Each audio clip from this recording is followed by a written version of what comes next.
Untuk dimaklumi Bapak Ibu, Al-Quran ini memuat 114 surat. Surat ya, surat itu 114. 29 surat diantaranya diawali dengan huruf-huruf hijaiyah. Ada kalanya kan yang diawali dengan satu huruf Nun, Shod, dua huruf Yasin, Toha, tiga huruf Alif Lam Mim, empat huruf Alif Lam Mim Ro, lima huruf Kaf Ha Ya Ain So. Gimana dah? Huruf ini tidak tahu ya artinya orang Arab. Iya lagi tafsir dah, karena ini langka. Tapi Nabi memberi jaminan satu huruf Nun 10 kali. Karena itu jamaah masih turun hidayah mau cari pahala lewat sedekah gak bawa uang. Ngapain susah-susah baca Quran? Alhamdulillah ini syaitan rajim. Nun sedekah. Semua kecil dah. Mungkin lagi Bismillahirrahmanirrahim. Oh, sadaqallahul azim. Ampun. Dan tak tahu lewat karpe masjid. Dijeluk tak tahu Nun. Oh, itu kan ini sih. Berapa? Tanya saya. Bismillahirrahmanirrahim. Berapa hurufnya? Wah, dari Quran soal itu apa? Kan itu sing akeh karo tahu itu saking ikhlas lu tahu itu. 19 kali 10, 190 banget. Itu mulai bangsa di Baladori. Berapa huruf? Nek kok kajaran Quran ya. Karena itu ada kemauan pasti ada jalan. Mana yang paling gampang? Nah, setelah bisa baca lancar, tahap berikutnya berusaha untuk mengetahui artinya. Datang ke pengajian tafsir, beli buku terjemahan, nanti dibaca, biar tahu. Jangan nanti membacanya ngadep kalor, tapi perintahnya bukan begitu. Dalam arti sih di wajah ini ngongkon kalor, tapi anak diri melaku itu, melaku enak. Wa khalaqul bai'a wa kharrama riba pendayu-dayu tapi pegawainya kan anak gede. Dan seterusnya jangan sampai terjadi seperti itu. Karena itu setelah bisa baca dalam berikutnya berusaha mengetahui artinya. Setelah tahu artinya prakteknya itu baru iman kepada Al-Quran. Maaf saya tarik ke belakang. Apa sih iman itu?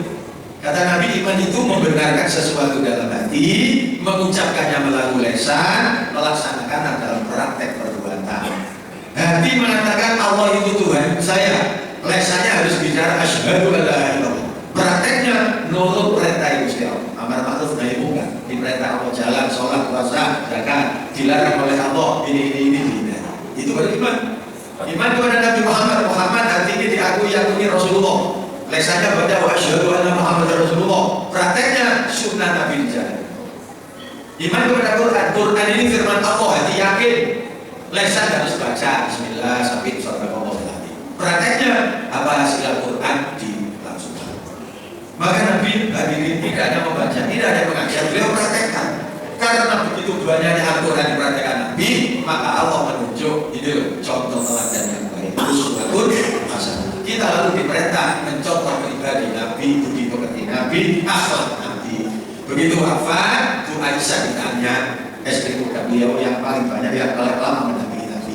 Bu Aisyah, Nabi itu dipuji oleh Allah di Al-Quran kok begitu baik akhlaknya. Uswatun hasanah, kita diminta untuk mencontoh. Bagaimana sih Bu Aisyah gambaran akhlaknya Nabi itu?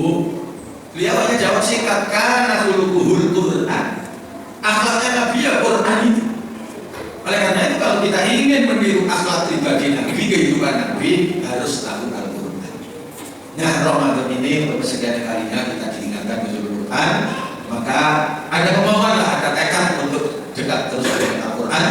Dengan begini hidup kita dibimbing oleh Allah kepada siratal mustaqim, jalan hidup kita benar, diridhoi oleh Allah, dan dijamin selamat nanti dunia akhirat kita. Mudah-mudahan dalam Al-Quran kita ketemu Nabi Muhammad di surganya Allah. Ya ini dewi.